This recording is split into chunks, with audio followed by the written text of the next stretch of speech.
गुल्ली और बुल्ली अपने घर के बाहर बैठकर गेम खेल रहे थे। तभी अचानक गुल्ली को कुछ याद आता है। गुल्ली बुल्ली से कहता है कि तुम्हें पता है कल बाबा का बर्थडे है। बुल्ली ये बात सुनकर बहुत ही खुश हो जाता है। क्यों ना आज रात को हम बाबा को यहाँ बुलाते हैं और बाबा को सरप्राइज देते हैं। बाबा ये सब कुछ देखकर बहुत ही खुश हो जाएंगे। गुल्ली ने कहा आइडिया तो बहुत ही अच्छा है, पर अभी तो रात के 10 बज गए हैं और हम दोनों अकेले इतनी सारी तैयारी कैसे कर पाएंगे। बुल्ली कहता है कि तुम उसकी फिक्र मत करो, मैं शॉन को फ़ोन करके केक लाने के लिए बोलता हूँ और हम लोग केविन को भी बुला लेंगे। बहुत ज़्यादा टाइम हो गया, केविन को हम बहुत टाइम से नहीं मिले हैं और इसलिए हम लोग केविन को भी यहाँ पर बुला लेते हैं। गुल्ली बुल्ली की आइडिया सुनकर बहुत ही खुश हो जाता है और कहता है कि तुम शॉन को जल्दी फ़ोन करो, नहीं तो सारी दुकानें बंद हो जाएंगी।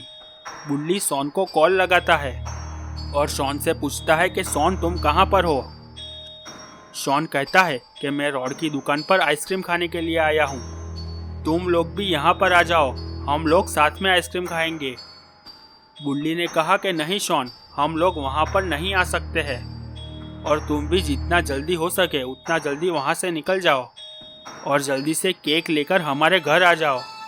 हमने सोचा है कि कल बाबा का बर्थडे है, इसलिए बाबा को हम आज सरप्राइज पार्टी देने वाले हैं।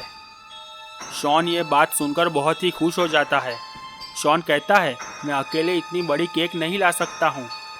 बुल्ली ने कहा तुम अकेले केक लेने मत जाना, रॉड को भी अपने साथ ले जाओ और रॉड को भी अपने साथ इधर ही लेके आना। शॉन ने कहा ठीक है, हम लोग 15 से 20 मिनट में वहाँ पे पहुँच जाएंगे। इतना कहते ही शॉन फ़ोन को रख देता है। बुल्ली बुल्ली से पूछता है कि क्या हुआ, शॉन को यहाँ पर आने में कितनी देर लगेगी। बुल्ली ने गुल्ली से कहा कि शॉन 15 से 20 मिनट में यहाँ पे पहुँच जाएगा, तब तक हम लोग केविन को कॉल कर लेते हैं। बुल्ली केविन को कॉल करके केविन को भी बर्थडे पार्टी में बुला लेता है और गुल्ली और बुल्ली बर्थडे पार्टी की तैयारी चालू कर देते हैं। बर्थडे की सारी तैयारियां पूरी करके गुल्ली और बुल्ली वापस बाहर आके बैठते हैं और वो लोग शॉन और रॉड का इंतज़ार करने लगते हैं। थोड़ी देर में केविन भी गुल्ली और बुल्ली के घर में पहुंच जाता है। केविन गुल्ली और बुल्ली को देखकर बहुत खुश हो जाता है। गुल्ली और बुल्ली भी केविन को देखकर बहुत खुश हो जाते हैं। गुल्ली बुल्ली और केविन अपने पुरानी यादों को ताज़ा कर रहे थे। तभी गुल्ली की नज़र घड़ी की तरफ जाती है और गुल्ली बुल्ली से कहता है कि 11 बज गए, अभी भी शॉन यहाँ पर नहीं आया है। बुल्ली ने कहा रुको, मैं शॉन को फ़ोन करके पूछ लेता हूँ। बुल्ली शॉन को कॉल लगाता है और शॉन से कहता है कि तुम्हें और कितनी देर लगेगी यहाँ पर आने के लिए। शॉन बुल्ली से कहता है कि बस 5 मिनट में हम लोग वहाँ पर पहुँच जाएंगे। इतना कहते ही शॉन अपना फ़ोन काट देता है। ग्रैनी ने शॉन को केक शॉप पर देख लिया था और ग्रैनी लगातार शॉन और रॉड का पीछा कर रही थी। थोड़ी ही देर में शॉन और रॉड केक लेकर गुल्ली और बुल्ली के घर पे पहुंच जाते हैं और ग्रैनी भी उन लोगों का पीछा करते करते गुल्ली और बुल्ली के घर के बाहर पहुंच जाती है। ग्रैनी उन लोगों की बात सुनने के लिए वहां पर छुप जाती है। गुल्ली ने शॉन को देखकर शॉन से कहा कि बहुत बढ़िया, तुम लोग सही टाइम पर आए हो, अभी हम लोग बाबा को ही कॉल करने वाले थे। बुल्ली अपना फ़ोन निकालकर बाबा को फ़ोन लगाता है। गुल्ली ने बाबा से कहा कि बाबा आज रात को आप मेरे घर पे आ जाइए। गुल्ली अपने दोस्तों के साथ बाहर गया हुआ है और मुझे अकेले सोने में बहुत ज़्यादा डर लगता है। बाबा बुल्ली से कहते हैं कि ठीक है, 15 से 20 मिनट में मैं तुम्हारे घर पहुंच जाऊंगा। इतना कहते ही बाबा फ़ोन काट देते हैं और यहाँ पर बुल्ली सभी लोगों को कहता है कि बाबा 15 से 20 मिनट में यहाँ पर पहुँच जाएंगे।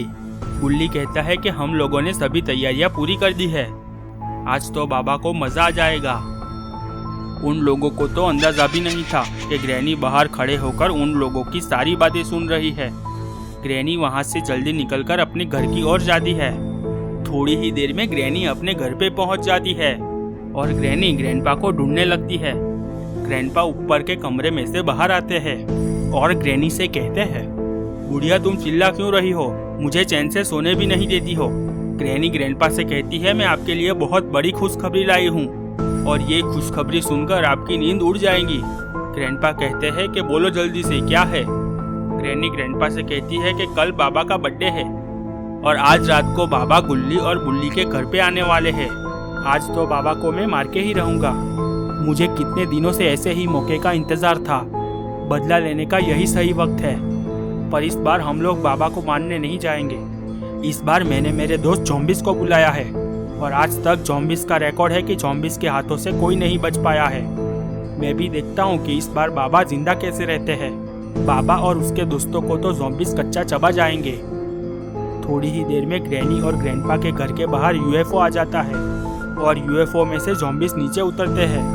ग्रैंडपा ज़ॉम्बीज़ को देखकर काफ़ी खुश हो जाते हैं और ज़ॉम्बीज़ से कहते हैं कि आओ आओ, तुम लोगों का ही इंतज़ार हो रहा था। ज़ॉम्बीज़ सबसे पहले आकर ग्रैनी और ग्रैंडपा के पैर छूते हैं और ज़ॉम्बीज़ ग्रैंडपा से कहते हैं कि बोलो ग्रैंडपा, कहाँ है आपका दुश्मन? आज तुम्हारे दुश्मन का आखिरी दिन होगा। ग्रैनी और ग्रैंडपा बाबा को मारने का पूरा प्लान ज़ॉम्बीज़ को बताते हैं और ग्रैंडपा कहते हैं कि तुम सभी लोग अपने अपने काम पे लग जाओ। मैंने सभी की फ़ोटो तुम लोगों को व्हाट्सअप कर दी है। ग्रैंडपा की बात मानकर सभी ज़ॉम्बीज़ अपने अपने काम पर लग जाते हैं। उन लोगों में से एक ज़ॉम्बीज़ बाबा का रूप ले लेता है और दूसरा ज़ॉम्बीज़ बुल्ली का रूप ले लेता है। जो ज़ॉम्बीज़ बुल्ली बना था वो बाबा के पास पहुंच जाता है। बाबा उधर बुल्ली को देखकर चौंक जाते हैं। बाबा बुल्ली से कहते हैं कि तुम यहाँ पर क्या कर रहे हो? बुल्ली बाबा से कहता है कि मैं आपके ही घर आ रहा था।